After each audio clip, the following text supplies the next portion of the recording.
This is Lightning Power Lunch on the Lightning Audio Network with Dave Mishkin and Greg Linnelli. It's a rarity. Oh, it is. When I can have my partner right next to me doing the show in our, I don't know, what would you call this luxurious studio? Lightning Audio Studios? Lightning Audio Studios. Well, before people are like, we've Exciting. never actually seen Greg and Dave in the same room. That is actually not true because during home games, That's true. we got Phil Esposito between us, but we're usually in the same room then. But for the show, it's been a couple of years because you've found other gainful employment that prevents you from coming into the arena as often as you used to. So the beauty of digital broadcasting, you can connect from home, and I'm often connecting from home. You are. Or from the road, or from the studio. But nice to see you in person. Great to see you as always as we continue our journey in the summer here, doing some shows once a week as the Stanley Cup Final continues with Florida taking care of some business last night against the Edmonton Oilers. You and I were discussing that off the air a bit. We're going to dive into it. And, of course, we've got some Lightning news that we can get to that's happened since we last did our show. And, of course, at Bolts Radio, if people want to reach out to us on X, and we've got some questions and comments rolling in that we'll get to. But where do you want to start? You want to talk playoffs and get we into can some start Lightning news? We can start with the final. So I'm gonna amend what I said last week. Yeah. I'm going to amend what I've been saying about the Panthers in a way throughout much of the playoffs, based on what I've seen in the first three games. What I said last week was I do not expect the Florida Panthers standard defensively to deviate, and therefore if Edmonton is going to be competitive in the series, the Oilers need to basically match what the Panthers have been doing through much of the playoffs defensively, and in fact that is what the Oilers did, let's call it, from the middle of round 2 through the Dallas series. They were defending at a very high level. Yeah. I do not believe through the first three games of the Stanley Cup Final that either of these teams has defended as well as they did prior to the series. For Florida, much of the first three rounds, and for Edmonton, basically after the first round against LA. I've seen more scoring chances. I've seen more goals, certainly.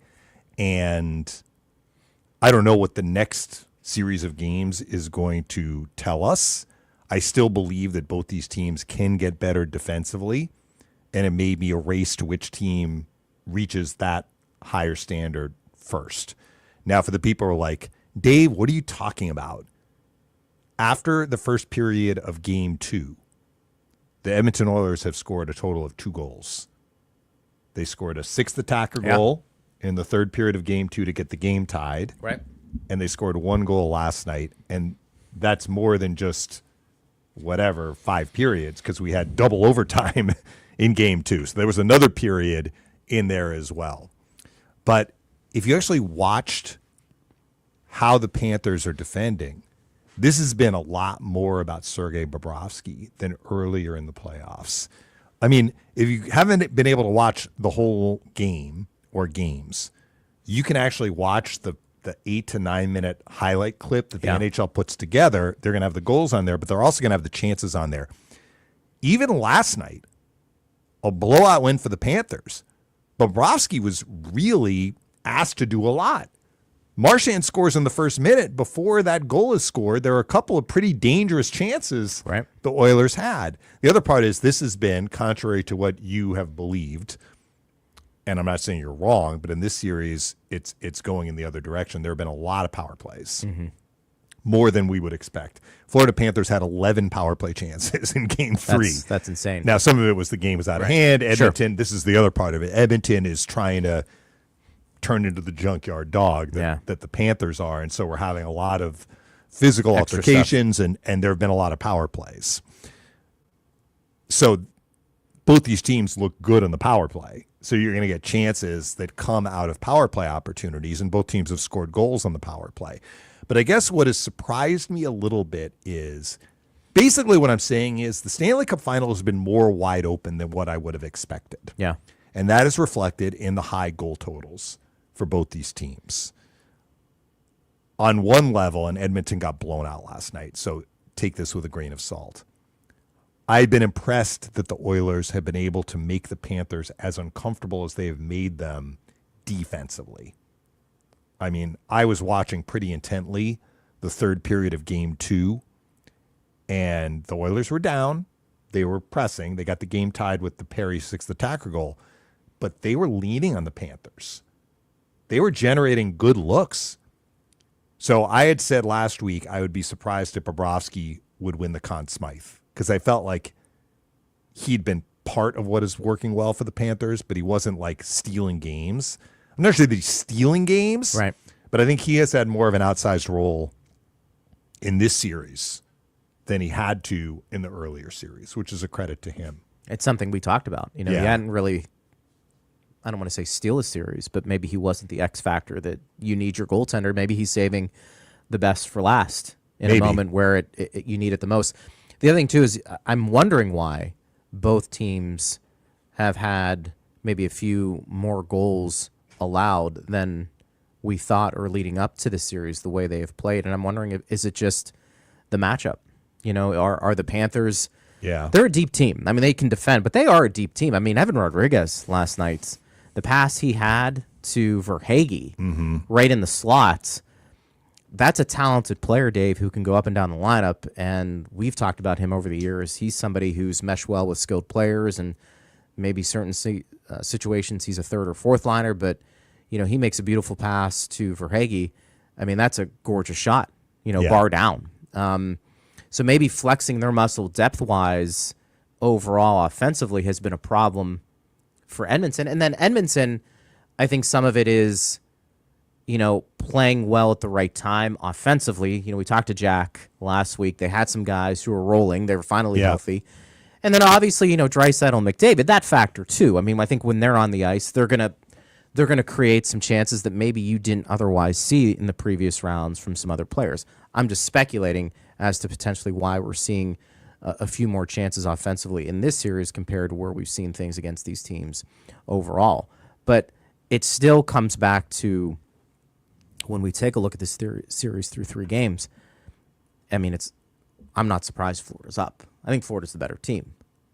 I do. I think collectively, and the way they're playing, this is that championship dinner. Like, Sam Bennett is playing at a level that, I mean, has Sam Bennett ever reached a level right now in his career, the way he's playing? Well, and if things stay the way they are, as much as I've been impressed with Bobrovsky, and I say that because I think he's been asked to make some key saves. Yeah, I think that's more in this series. But Bennett is probably your odds-on favorite to win the Conn Smythe if things stay the way they are. Correct.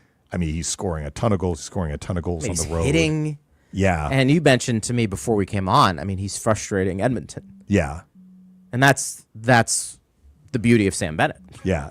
Just getting into the crease. He's, colliding with Skinner. He got a knocking people penalty in over. Game 2 that Panther fans were like, why is he getting the penalty? I'm like, Right. well, if it's Sam Jones, if there were a Sam Jones, retired as a singer or basketball player, I he was played gonna say basketball player, for right? the Celtics, right? Thinking of Casey Jones. Yeah, Casey. He coached too. If he were Sam Jones, just some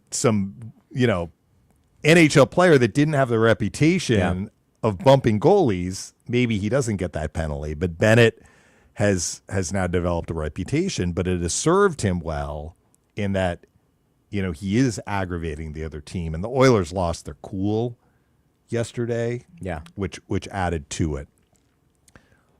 So there are a couple things at play here. First of all, Edmonton is not defending nearly as well as I feel they're going to need to. Correct. And that was true even in the game that they won because they fell behind by 2. Another correction I have to make and issue another mea culpa. I had said, looking at Edmonton and their ability to rally in games, which they did early in the playoffs against LA, I'm like, they fall behind by a couple of goals to the Panthers. They're not coming back. Well, they did in Game 1. They did. They fell behind 3-1, and they came back and rallied and won. The only way you can do that is if you were generating enough offense to battle back, and they did that.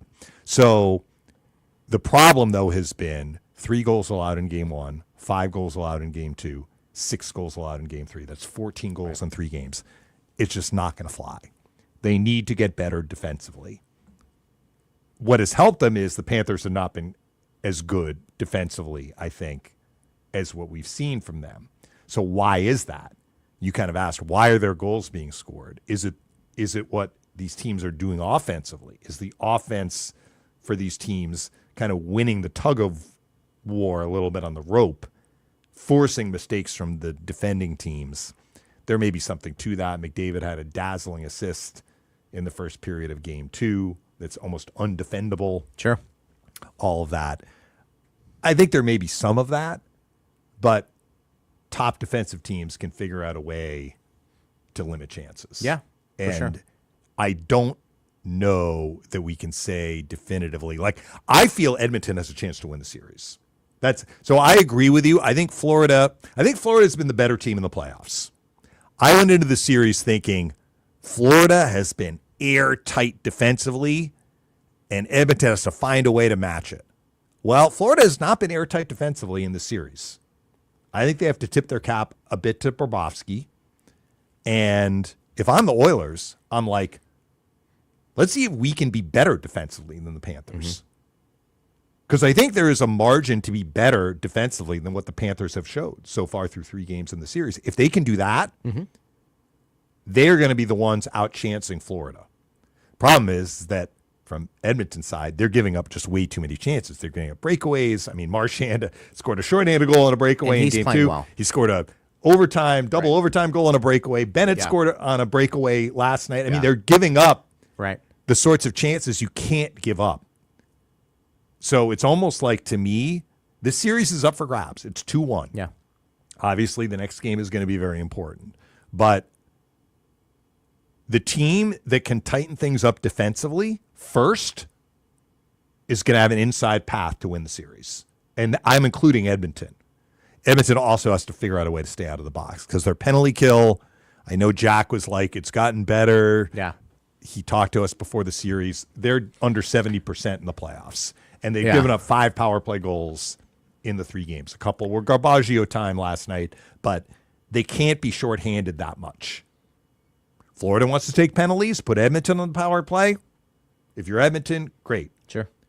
And if you're Florida, I think what you're probably looking at is we could be up 3-0 in the series, but we can be better defense. We're giving up too many looks, particularly when we're shorthanded, to the high-skill guys in Edmonton, and Bob has really bailed us out with some key saves. The thing is, too, it gets down to a numbers game.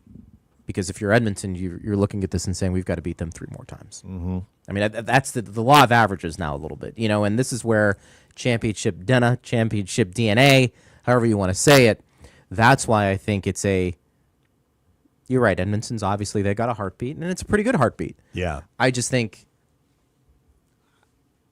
it's going to take a lot for them to beat Florida at this point. That's just how I look at it. I just am impressed. I think Florida can beat you in a lot of ways. Yes. I think they're showing you this. That is true. And I'm not disagreeing with you. I think this next game, if Florida shows up and they look like they looked for much of the Carolina series, for much of the Lightning series, for the latter part of the Toronto series, Edmonton is in for a tough road. Yeah. But if the series continues the way it has gone, where there are chances to be had for both teams. You think it favors Edmonton a little bit more? I don't know that it favors Edmonton, but I think then the onus is on. I'm kind of looking at it from the Edmonton perspective. Yeah, sure. Because, I mean, we've talked a lot about how good the Panthers are. And we don't want the Panthers to win, right? Well, some Lightning fans may be like, we want the Cup to stay in Florida. Other Lightning fans curious. are like, I mean, do you want the Cup going to Canada? We want the Panthers to lose and lose painfully. Sure. I try and not get into that. I'm just looking at it. I'm trying to go above the partisan emotion and looking at it based on what we have seen so far. And what I've seen so far, there is an opportunity, if Edmonton can get to the level that the Oilers showed defensively against Dallas, and Florida doesn't, I think Edmonton has an opportunity to get back in the series. Yeah. Those are a couple of ifs, though. Who knows what's going to happen? Maybe Edmonton can't do it. Maybe Edmonton is so caught up in the emotion of we really want to beat these guys so badly. We hate these guys. They beat us in Game 7 last year. We want to beat them so badly, and irritating us and they're Sure. getting under our skin. And Yeah. like, you can see that. If they can't reel that in, they're just going to keep putting the Panthers on the power play. And they're losing their focus. I mean, when you're giving up breakaways from your own end, you know, What are you gonna do? You're not dialed in Yeah, as for sure. as well defensively as you need to be. Yeah. You know, uncharacteristic turnovers. Maybe it's Florida putting them in some uncomfortable situations. Maybe that's Right. part of it. I think it always is. I'm curious, too, at Bolts Radio, you know, as we sit here and we talk about it, is there anything that you're seeing that you can, I don't know, almost compare and bring it home to the Lightning a little bit and say, Panthers were the team they played. We know how good Florida is.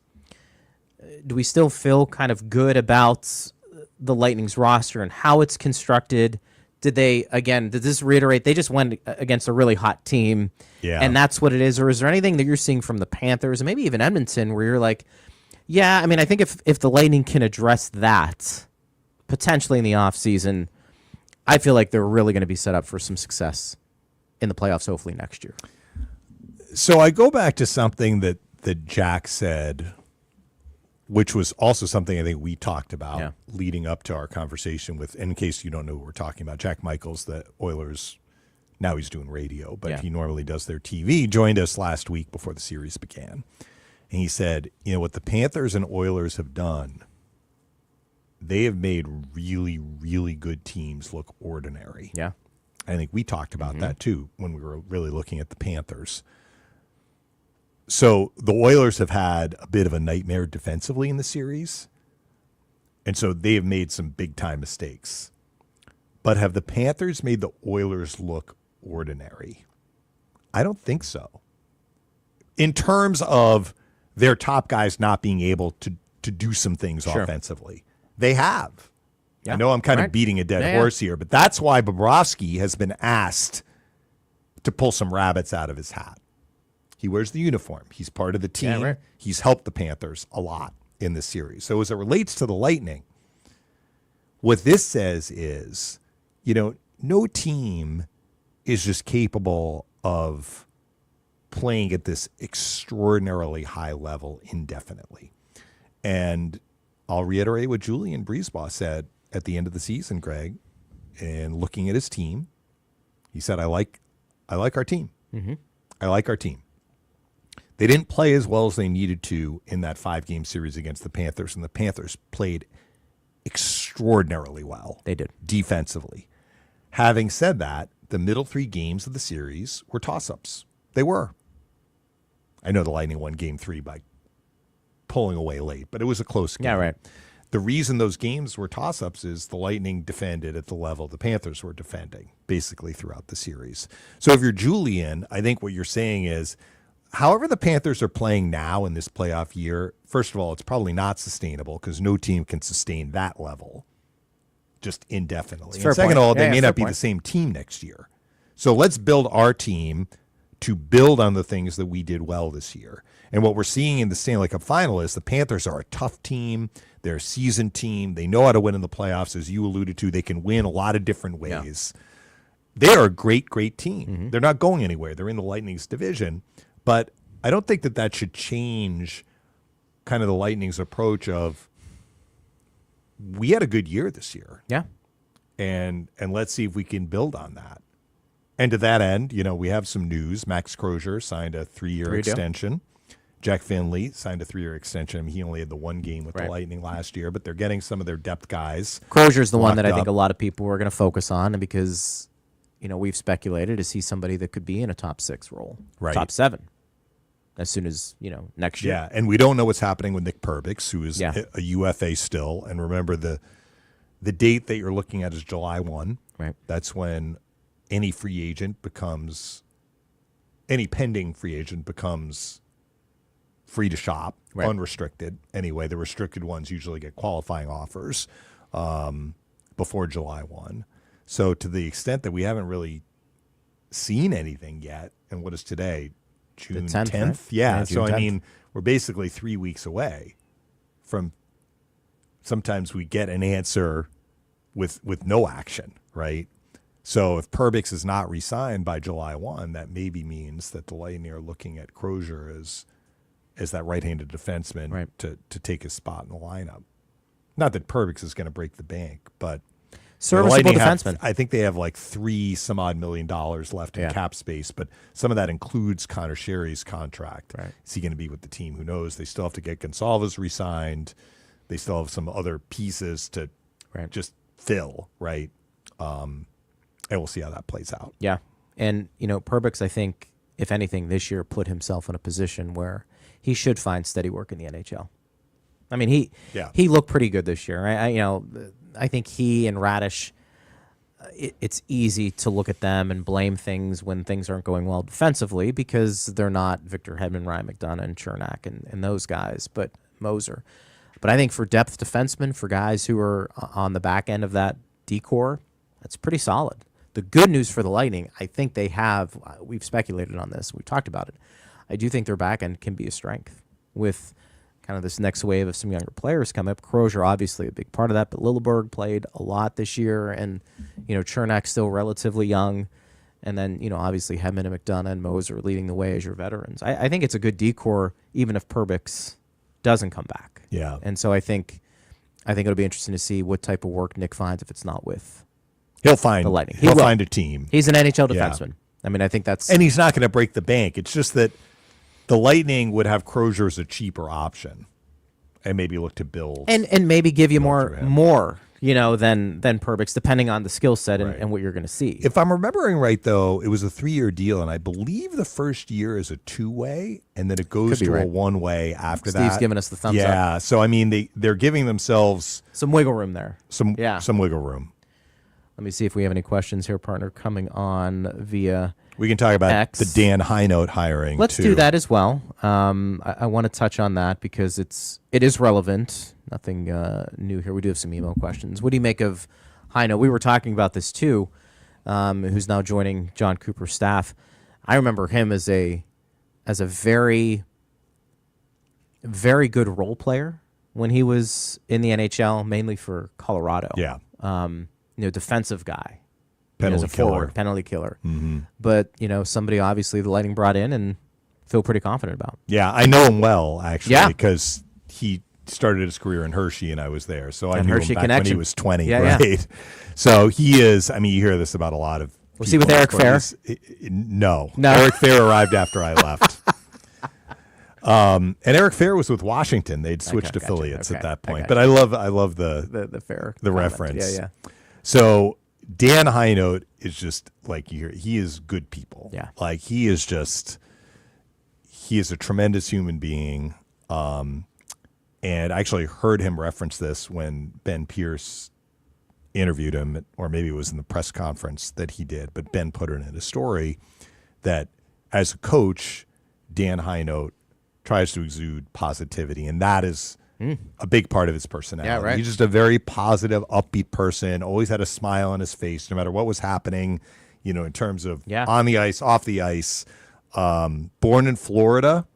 I remember at one point he'd said if his hockey career didn't work out, he wanted to go work in the FBI, which is That's interesting. pretty cool. That is pretty cool. Yeah. So you never know when a guy starts his pro career, and he wasn't a high draft pick. Where did he play? He played at collegiate. Where did he play collegiately? Did he? Why do I want to say the may have been military? West Point. I was going to say there was He wasn't there very long though. I think because he turned pro at 20. 1 year. Okay. He was not a high draft pick either. And I remember his first year pro, Bob Hartley was still Hershey's coach. Yeah. So it must have been Hartley's second year with us because he was only with us for 2 years before he got the job with the Avalanche. So Hinote's rookie year was Hartley's second year with Hershey. Okay. And I remember Hartley saying, this guy's going to play in the NHL. He could tell even at 20. He knew. And he would eventually be his coach. Yeah. Because Bob got hired to coach the Avalanche, and soon after, Hinote went up, and Hinote was part of that 2001 Avalanche team that won the Stanley Cup. Yeah. So, and he didn't spend his whole career with Colorado. He kind of bounced around. He was a high energy, kind of depth forward, penalty killer, good locker room guy. Yeah. But then he got into coaching, and I remember he was with Todd Richards in Columbus, because when Todd Richards joined the Lightning as an assistant, I asked him about Dan Hinote. Yeah. And he just raved about him, Yeah. like loved him. And they were then reunited in Nashville because Todd Richards was an assistant in Nashville and Dan was an assistant in Nashville too under, was it Brunette? I'm trying to remember who the head coach was at the time. May have been Andrew Brunette when Brunette was in Nashville. And last year he was with the Avalanche's minor league team, which is also Colorado Eagles. He was an assistant there. Talking about Hinote. Yeah. So he's been in the coaching circles for a few years now. And I'm not sure who on the Lightning staff maybe knew him. I mean, there's the connection with Todd Richards. Yeah. But clearly somebody felt comfortable in terms of there was probably a connection there in terms of they knew of him beyond just, hey, this guy's been an assistant coach and seems to Could know be a his good stuff. fit. And Blashill worked on the penalty kill with Rob Zettler, and that's one of Hinote's strengths. Yeah. As a player, That's what he and as did. a coach. Yeah, that's what he did. So I like that the personal story partner when you get a chance to see some of these players that you called games. when we have him, he'll join us on Power Lunch, I'm sure. Anytime. I'll be like, did you ever get your application into the FBI? That's actually a good question. Yeah. Because I'm He's sure like, it's a I can't long tell you. process. How do you know I'm not working for the FBI right now? As that, that's pretty good. At Bolts Radio, if you want to get involved in the conversation. But it is interesting when you talk about coaches and coaching staffs. These guys do bounce around. John Cooper's been a mainstay. Yeah. We had speculated that is Halpern somebody that's going to be on, not necessarily the short list because I think he is, but at what point does he get the opportunity to be a head coach? I think a lot of people feel like he's going to be close because he's interviewed for a couple of jobs. Yeah. I believe, right? Yeah. And I don't know how many open jobs are still out there, though, because the Bruins made their pick, right? The Penguins made their pick. The Yeah. Rangers Steve's gonna hired tell us. Sullivan. just Dallas. Who's in Philly? Tocchet? Tocchet. That's Tocchet right. went there, right? Yeah. Yeah, and Dallas. How about that? Well, we mentioned that DeBoer had some sharp words about Ottinger. Yes. I don't know if it was like a lot that or Yeah. that was just kind of Well, he pulled him, right? one the one other game, right? element. And Yeah. That was the issue. There's no doubting that DeBoer has had a lot of success behind the bench. But Is it he his has way or the moved- highway kind of maybe? I don't know. He's definitely moved around. I mean, Yeah. from New Jersey to San Jose to Vegas. And he's been to the Dallas. finals for every one of those franchises, right? Not Dallas. The other three, though. Yeah. yes. I mean, that's impressive. Yeah. Well, he didn't get there with Vegas. I think. We may Or have to did- check. We may have to check. Yeah, I think Where's it our was stat? Gerard Gallant was the coach when they lost to Washington. Okay. You might be right. And DeBoer was gone by the time Could be they, right. they beat the Panthers with Bruce Cassidy as the head coach. So, No. At Bolts Radio, if you want to react to anything there, we can certainly weigh in and get your thoughts on this. We had a question come in. yeah, I have it right here. Is you that have the it one as- you were looking at? No, let me see. Go ahead. Read that one. Bolts Recharge on X. Do you think the Lightning will look to add a gritty and physical presence player? Possibly. I don't know. Dan Hinote? I don't know. Well, he played that way. That's true. Play that way. I don't know how the money that is available is going to be divvied up among the remaining spots the Lightning have to fill. Because remember, some of that money is going to go to Gage Gonsalves. Yeah. I should pull up Puckpedia and see who else. And how much did Lightning the have cap to go up re-sign. again for next year? That's almost immaterial. I mean, it's not immaterial, Yeah, but it's and they also, as we talked about last week, re-signed Gord They did. at a very team-friendly number, Was it but that's 15 still a couple of Yeah, years, right. or a couple of $1 million, right? That's eating into it. So once they get the players re-signed that they want to get re-signed, as I pull up Puckpedia here to take a look, I don't know how much they're going to have left to go shopping for free agents. And maybe one of the players that they're going to look at is a guy that fits that mold. It has to be the right player, but I'm not opposed to seeing the Lightning, as the fan probably is too, to adding a physical presence, as the fan put it, gritty type of player. Current cap space, $3.48 million. And if you're looking at guys that are unrestricted or free agents that they do need to re-sign, Gonsalves is restricted. You got Atkinson and Glendening, unknown if they will return, and Perbix. That's it. But as I count, only 6 defensemen, not including Perbix.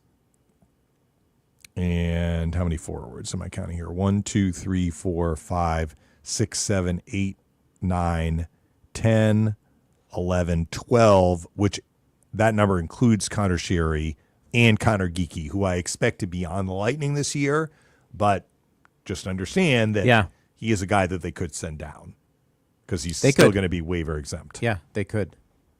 That's a good point.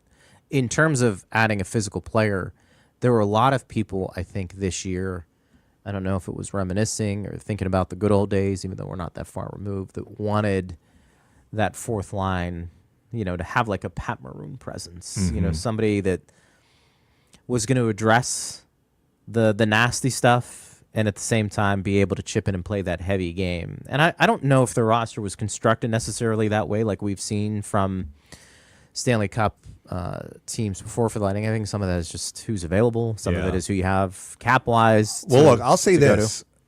He's growing as an NHL player, but I think Connor Geekie can fit that.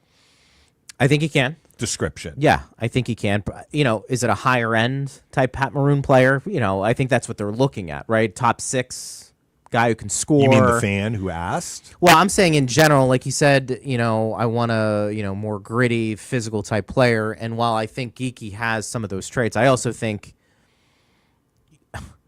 you want him in a top 6 role rather than a bottom 6 role. I gotcha. That's what I'm saying. Yeah.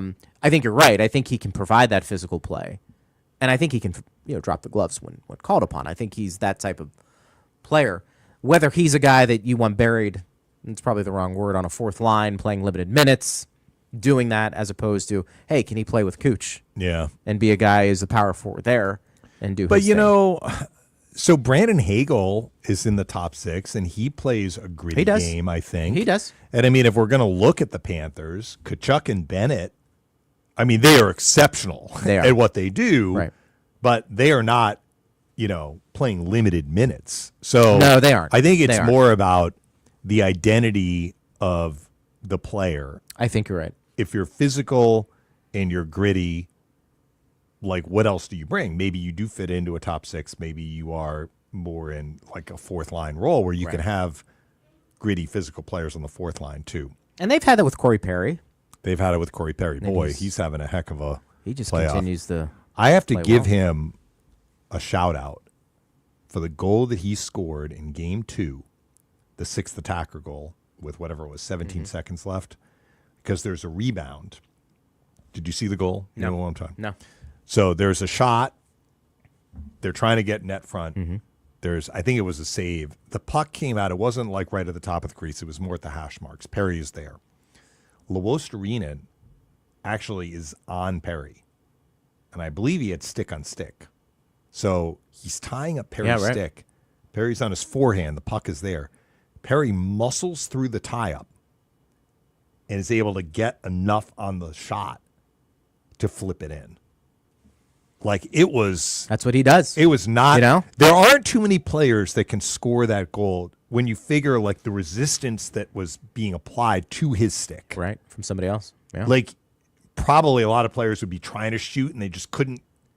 They couldn't get the blade to the puck, or they couldn't follow through, and Perry was able to do it because he's... He's the worm. Well, he's the worm, but also it's not just slippery, it's strong. Yeah. He was very strong in his stick there. He's having a tremendous He is having a playoff. whale. And how old is he? 40? 40. Jeez. Yeah. He's been great. Steve, you have these questions that Steve we'll just get them. sent? He also said DeBoer has lost in the conference finals 6 of the last 7 seasons. I mean, that is incredible. 1 with San Jose, 2 with Vegas, 3 with Dallas. Missed playoffs last year. Well, that's what he said about Ottinger. Jake has lost 6 of the last 7 to Edmonton. So, pulled him. Maybe the Stars were looking at DeBoer. That's unfair. Like, if you get to the conference final 6 out of 7 years, that is tremendous. And there's going to be a team that will happily gobble him up. If not during clearly not during the offseason, because Dallas is the only team right now with a vacancy. Right. But he may be one of the first to fill a role. There's got to be more to that story, right? Than I guess so. You talk about Ottinger and Pullum, and I mean, it's easier to let go of the coach than the star goaltender. We understand that, but come on. Cooler heads prevail. I guess you can't go back on. Yeah, I guess there's some chatter about trading Jason Robertson. I'm like, what? Yeah. I don't know if that's coming from Dallas management. Yeah. But why? sometimes, you have a really, really good team and you just lose.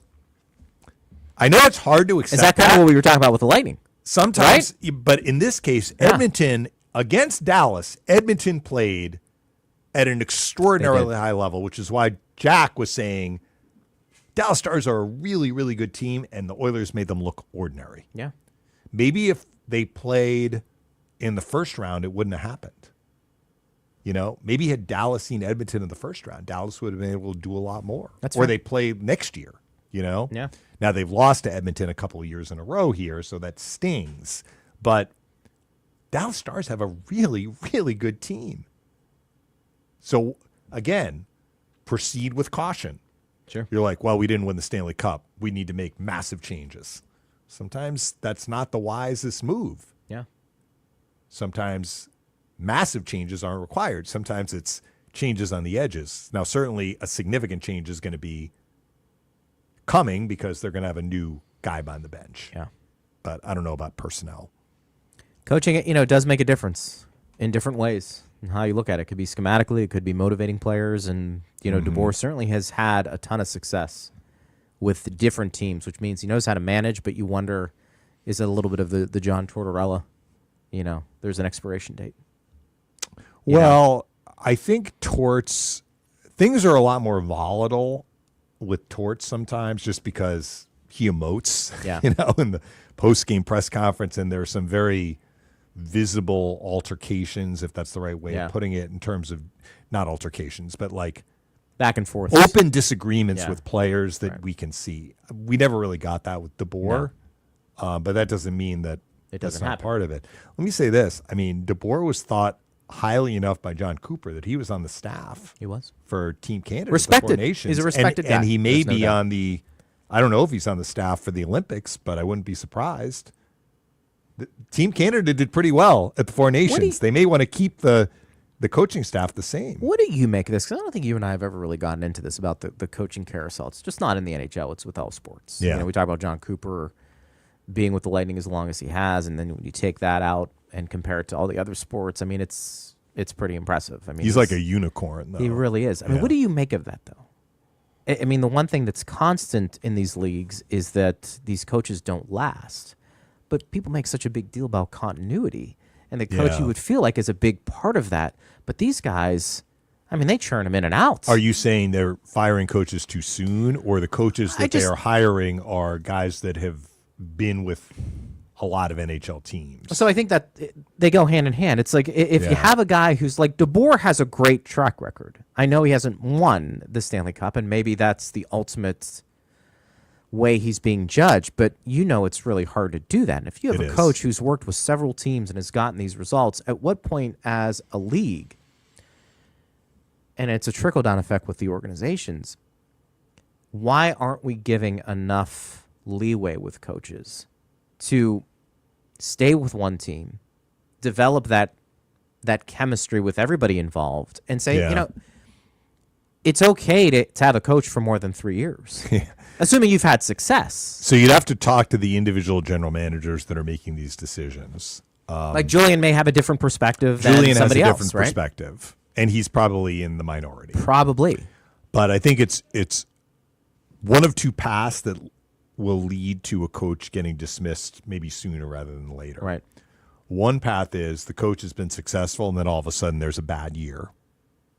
And they feel like, all right, there's a disconnect here between the coach and the players. The Rangers are a great example. They went from winning the President's Trophy to missing the playoffs. Peter Laviolette. Sure. Who's a good coach. Good coach. Right. But, there is some logic to that where it's like, why are we going back to the well when we just watched a season of non-playoff caliber? Sure. Maybe chaos, qualifying too, the way hockey. things happened. Right. The other is kind of what we're seeing with DeBoer, which is you go deep, you go deep, you go deep, you go deep. Can't get over the hump, can't get over the hump, can't get over the hump. And maybe it's emotional. maybe it's we're close and maybe we just need a different voice to get this group to where we need to get. Or simply put, and this is true for both, it's a lot easier to replace the coach than to replace players. Well, and also players that make millions and millions of That's what I dollars. mean. So maybe that's where we are today, that just the financial component of these leagues, one of those effects is the head coach. You almost need to have a rotating door there every 3 or 4 years to grab the attention of multimillionaires to a degree. Right. To a degree. And I think that as far as like why are teams that are looking for coaches hiring guys who have been fired in the NHL before, first of all, not every team does that. Yeah. Now, the Rangers hired Mike Sullivan. By any measure, he is a top Good coach in the NHL. He's a good coach. Right. Flyers hired Rick Tocchet. Rick Tocchet has done a good job as a head coach, and he has ties to Philadelphia. That makes sense.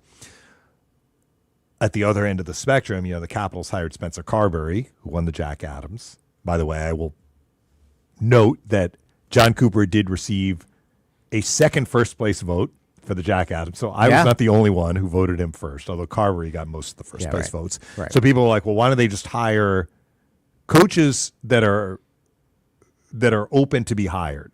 NHL teams, why don't they hire guys like Spencer Carberry? Guys who've coached in the minors, who've been assistants, but they haven't been an NHL head coach. Look at Spencer Carberry. Well, for every Spencer Carberry, there's another coach. Look at Greg Cronin in Anaheim. He got his shot, and I think the Ducks have shown some improvement, particularly this year. Yeah. And Pat Verbeek was like Joe Quenneville, right? Yeah. He right. went to Anaheim. Right. But, I mean, I'm not sure if they fired him to get Joel Quenneville, or they fired him because we need somebody A little bit of both, right? with a little bit more experience. Right. So And baggage. there's no like one path, right? Like sometimes hiring the unproven coach who's had a lot of success at the minor league level, like John Cooper when he was brought on, It's true. is the right choice. And sometimes bringing in the experienced coach who's been around the league for a long time, sometimes that is the right choice. Yeah. And sometimes And it's the wrong choice. And I think a coach like Mike Sullivan's not going to go to a team who's not contending, or maybe isn't closer to competing. I think there's a lot of that too. Right. Certain coaches won't go certain And that places. tells you what they think and what he thinks of the Rangers, that this last year was kind of an outlier year. He feels they are still a contender, and he's going to go there and try and get them back to where they were 2 years ago. Did you see Derek Lalonde got hired as an assistant in Toronto? I did see that. Yeah. I did see that. Interesting. Yeah. Good for him. Yeah, You good know. for him. I'm sure he'll be asked about those Vasi questions, again when he's in Toronto. Well, as Brian Engblom know. says, Toronto has had a lot of success against Vasi, so Yeah. maybe there's nothing. Will that- Newsy take credit for that? Yeah. Just we'll see how that plays out. Tampa Bay. I think some of that is overstated, though. I still go back to that sure it is. 2022 playoff series, and Vasi was as big a reason as any why the Lightning won that series. But anyway, When I hear that talk, Proceed. it just rolls off my Yes. back. Whatever. Tampa Bay on X says Florida is best at playing in the gray area. I can't tell you how much I despise them with the utmost passion known to mankind. so I guess Tampa Bay You're not is one rooting? of those people rooting for Edmonton. Yeah. I think it's safe to say that. That's fine. Sports bring out passion. They do. I don't know if, because we do this for a living, we try to be objective. Obviously, you want Tampa Bay to win. If they don't win, you're just kind of watching and make sure it's good hockey. I don't know if I have any animosity towards the Panthers other than they beat the Lightning. And, okay, they do some things that maybe frustrate you, but I'm sure the Lightning have done frustrating things to the Florida Panthers over the years that have frustrated them. But I think you can appreciate their play. I think that's where, if you can objectively look at it, you say, look, Lightning and what they were able to accomplish, going to all those Stanley Cup Finals and winning a couple back-to-back, seeing what the Panthers are doing, you can at least appreciate it. Yeah. For sure. And I'm still curious if there are Lightning fans who can swallow it a little bit and say, okay, I don't want a Canadian team winning it, You have to give the Panthers their props because of the level that they are playing at. I think a lot of Lightning fans don't like losing to the Panthers anyway, and the fact that they do kind of toe the line and step over the line. I think that doesn't sit well, not just with Lightning fans, but fans of any team that has faced the Panthers and then lost to the Panthers. Crossing the line, going over that line, it's never a bad thing to have, especially if you have a player who can back it up a bit. And I think the Panthers probably, that's why they annoy so many people, was because they have guys who can do it. Andrew on Facebook says, I was hoping James Van Riemsdyk would be a possibility for the Lightning. He's the same age as Corey Perry was when he signed in Tampa Bay. Might be hard to make the money work. He had a good year last year. I was actually a little surprised that he had such a good year. I'm looking up. So he is a UFA. I'm not sure. He's 36. His previous cap hit was only $900,000. So how old is he now? 36. He's 36. 900,000. Yeah. So I mean, that wouldn't be a problem making the money work. It's all about if Julian feels that's a guy that would be a good fit. But he certainly fit in pretty well with Columbus last year. I'm looking at the Blue Jackets' current cap space. Yeah. $40 million. You believe that? They have to work with $40 million. Yeah.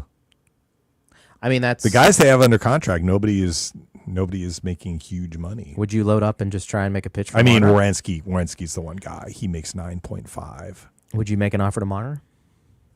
If you got Well, that they much have the cap space, right? space to If you do have it. that much cap Yeah. space, do you look at it and say, you know what, screw it. Let's see if he bites. Yeah. You know? I mean, why not? They're a very exciting offensive team. There's no question. They've got a lot of good young players. That might be an appealing destination for Marner. You know? He definitely have a lot less kind of off the ice attention, if that's the right word, in Columbus. Could walk down the street and probably nobody That's would kind of know. what Yeah, I'm saying. for sure. Yeah. You know? And I don't know how much that weighs on athletes. Yeah. I mean, he's used to it in Toronto. He's a productive player, too. Right. I mean, it's not like you saw his numbers decrease. But, you know, we'll see, Andrew. I appreciate that. Scott on YouTube says, McDavid was a one-man show in the first two games. Guy is near impossible to stop. Panthers D isn't terrible. They limited more last night. Well, I don't disagree, Scott, that they limited more last night, but the the Oilers had their looks. Yeah. I mean, especially in the first period. Now, a lot of those looks were based on they had a bunch of power plays themselves. But I did not see the same level of defending from the Panthers even last night than what we saw earlier in the series. Yeah. It's just been more wide open. Yeah. That's just the way the I series give credit has to gone. Edmonton, right? I'm more inclined to give credit to Edmonton. Look, they're in the finals for a reason. You know, they may have more moments where they can make the Panthers a little more uncomfortable. Yeah. McDavid and Draisaitl, when they get going, really hard to stop. I mean, McDavid, for sure. I mean, the pass he had to Draisaitl for the game winner, that was a thing of beauty. He's just a really hard player. Now, they've been trying to hit him. I mean, and it's, you know, at times they knocked him out and they came back, you know, in this series. So easier said than done. But I think the Panthers, I'm not sure you're going to stop a Connor McDavid a whole series. And where it's going to be very hard to contain him, and the Panthers have tried, and they've had a very good postseason on the penalty kill, is when they're on the penalty kill. That is correct. So, yeah. Again, this is an if-then. If Edmonton can rein in some of these penalties that the Oilers are taking and the Panthers don't, I mean, the Oilers did generate, I'm going to actually look up and see how many power play shots. This isn't going to give me the chance number or anything like that, but I can look up how many power play shots the Oilers had last night in a game in which they were shorthanded officially 11 times. All right. Event summary. Oilers had 10 power play shots last night. Yeah. On, I think, 6 chances. And a fair number of those were dangerous. For sure. So I still think that this series can tip one way or the other. I believe that. I think the Panthers do have the inside track now, as you mentioned. Yeah. Oilers need to win 3 of the final 4. But we're looking at it game by game. And I think the objective for both these teams is to just get better defensively. I know I'm repeating myself. And if one of these teams can do it, I like that team to win the series. I mean, that's fair. That's how I feel. I also like the Panthers goaltending better. So you talk about this And that's notion fair. about, right? This Bobrovsky notion- has erased some chances. I think Edmonton, you feel like they have these games where, and maybe it's not the goaltending's fault in Edmonton, where they're left in some vulnerable spots. But I think Edmonton has had more questions about their goaltending leading up to this point than Florida. And again, it's more of the law of averages, I think, when you take a look at winning this whole thing. It is, can Edmonton win 3 more? But they only need to win the next one, Greg. Understood. If they win the next But I'm one, it looking at becomes it a big best picture. of 3. I'm looking at it like if you're Florida, you just got to win 2 more. I understand that. You know? But, Dallas won the first game in the conference final, and Edmonton rattled off They did. 4 straight. They did. Edmonton rattled off 4 straight against L.A. after losing the first 2. Understood. So, I mean, every game is its own storyline, and we'll see what happens. If the trend line continues, though, and I think that, so the last thing I'll say about Game 3 is this, because we got a little bit of pushback from the fans saying the Panthers defended better. The Panthers defended better than Edmonton last night. That I will grant you. Mm-hmm. I don't think the Panthers are defending as well as they did earlier in the playoffs. But the way they were defending for much of the first 3 rounds is so extraordinarily high that it probably is logical on some level to say they weren't going to maintain it. I felt they could maintain it because we've seen it through the better part of 3 rounds. And this is where you beginning need of the Toronto series. This is where you maybe your goaltender And pick it so up a little bit. They've been a little leakier, and that's why Bobrovsky has stepped into this conversation. Like, he may not win the Conn Smythe, but if the Panthers win this series, he may prove to be their most valuable player in this series. I mean, he faced over 40 shots in each of the first 2 games. I know they went to overtime and double overtime, but the Oilers pretty badly outshot Florida in both those games, didn't they? I'm looking it up right now. Well, 46-42 in Game 2. And in Game 1, it was more lopsided, I'm pretty sure. 46-32. So Bobrovsky faced 92 shots in the first 2 games. Now, I understand there were some extra periods in there, but, I mean, the Lightning weren't doing that. Carolina wasn't doing that. Yeah. Toronto really wasn't doing that. It's fair. It's a fair point. And it's, look, we're going to find out here. Yeah. Coming up here in the next week. Nick says the last change really helps Florida at home. They can have Barkov shadow McDavid. I mean, that is true. Local Nomad on YouTube says, feels like Seth Jones plays 50 minutes a night. He and Marchand are phenomenal pickups. They've had a great playoff. Marchand has really been good, hasn't he? And Jones is going to be there for quite some time. I mean, Marchand, who knows where he's going to go after this year. Just for the record, Jones played 26 minutes last night.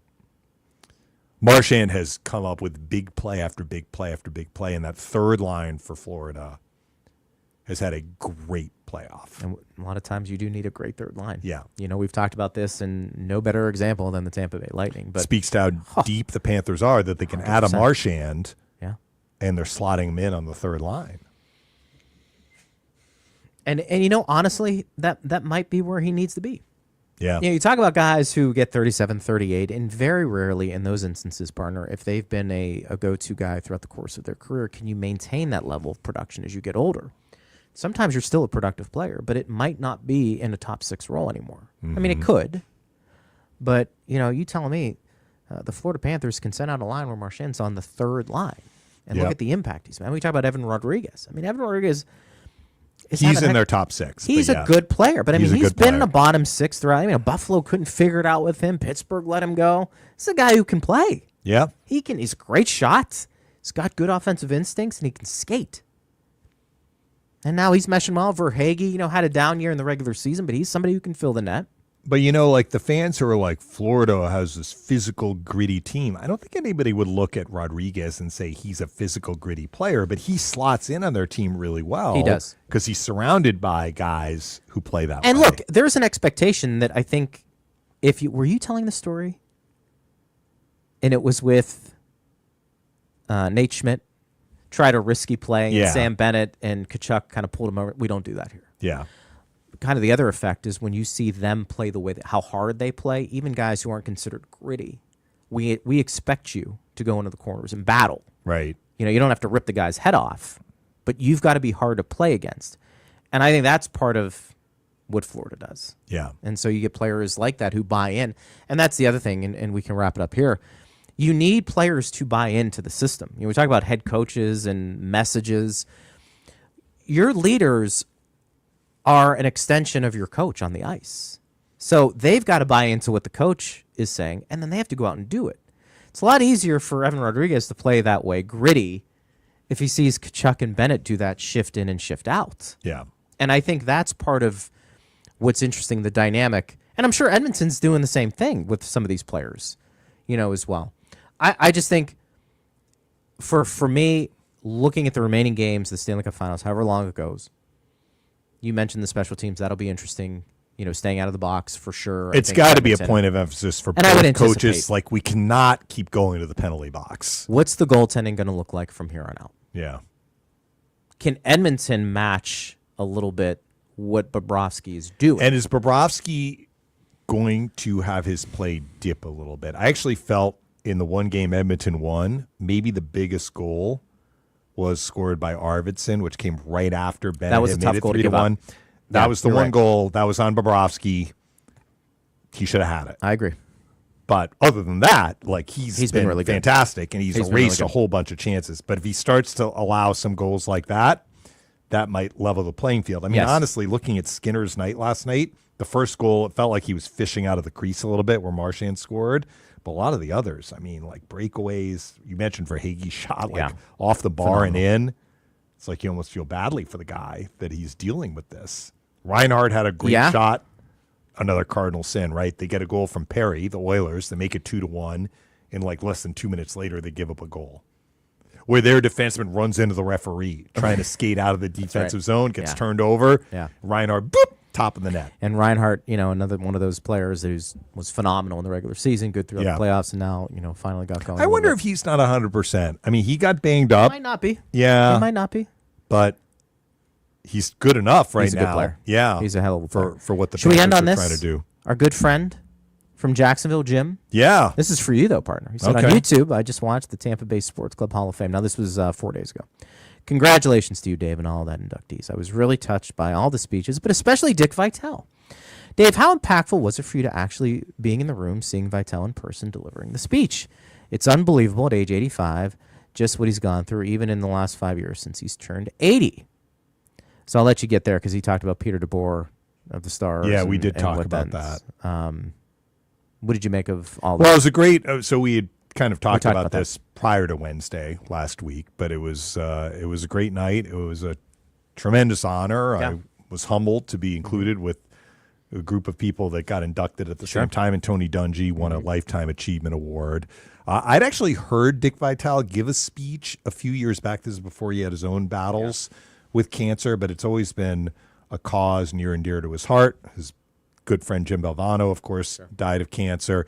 He's been a great advocate for pediatric cancer research, talking about Dick Vitale. And then he himself has had 4 different bouts with cancer going back over the last 4 or 5 years, and that was detailed in a video they played ahead of time. But it was a great speech by Dickie V, and emotional. He talked about a lot of things, but one of the things that he talked about, and I wasn't aware that you could watch it on YouTube, watch the whole ceremony. So if you know how to find it, you can go and watch the speech. But he said there was one time he was going through chemo and he was having a tough day, and his family was there and visiting hours ended, and his family had to leave, and he broke down. And, the nurse came in. It's like, what's going on? He's like, I just don't know if I'm going to see my family again. Yeah. Like, that's how bad he felt at that time. And he said, I grabbed my phone.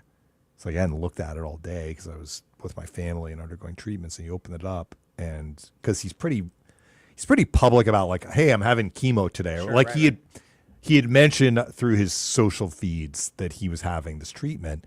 He saw all these messages, a lot of them from college basketball coaches or people involved with college basketball, wishing him well, and like, you got this. Yeah. And he's like, it uplifted me. Wow. And so the point was that, like, reaching out to give support to somebody who's, dealing with this battle, going through treatment, means a lot. even if you're not sure Yeah, right. if it has an impact. And he used that story, which was really emotional. That is emotional. He's a very experienced speaker. Like Yeah, he has done this a a lot. Done it a few times, right? So, you know, he knows what he's doing in terms of how to deliver a speech, but it was also from the heart. So you had the combination of a guy who knows how to give really good speeches, but also a guy who knows that a good speech is an authentic speech. Yeah, for sure. And we definitely got that. So that was the last speech of the night. So it was Ended on that. It was a very congratulations uplifting again. finish. Yeah. Yeah. Congrats Quite to an Coop honor. too. Yeah, he was there. Coop was inducted. Yeah. Evan Longoria, who retired as a Ray shortly thereafter, was inducted. Dominic Sayao, who is a very well-known high school football coach at Berkeley Prep, got inducted. Yeah.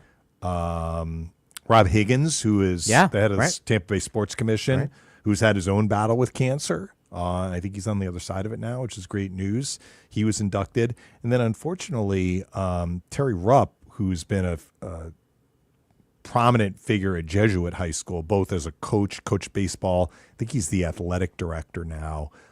He's having some health problems himself and wasn't able to make it. So hopefully he is on the mend. Yeah. And that was the group. And then Tony Dungy, of course, whose son accepted the award for him because he couldn't be there. Wow. But it was a nice night. Great moment. The room was packed, too. Yeah. I mean, it was one of those deals when you go up and speak, the lights are, you can't see anyone, basically, because the lights are in your eyes. Sure. But I was glad to be able to have some friends of mine at my table, in addition to my family. Sure. So it was a really Very nice cool. night. Yeah. Well deserved. Congratulations, partner.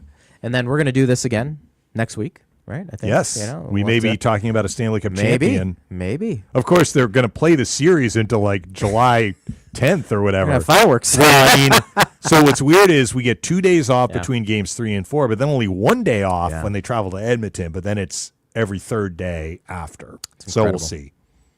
I think the 7th game would be June 20th. Yeah. A week from Friday. We'll be here. We'll be here. We think. We'll be here. Talking hockey. Oiler fans, don't lose hope, but your team is going to need to play a lot better, stay out of the box, and get back to defending the way that you did prior to the series. Yeah. And by extension, Lightning fans who are rooting against the Panthers. Panther fans, if things stay the way they are, I think your team is going to win the series. But you could help yourself by defending better, which I think you have it in you, and also keeping the Edmonton power play off the ice. It's a good point, and we'll see how it plays out. Partner, great job. Great seeing you You too. in studio. Good seeing you. Thanks, everybody who listened. We always appreciate you. You've been listening to Power Lunch right here on Lightning Radio.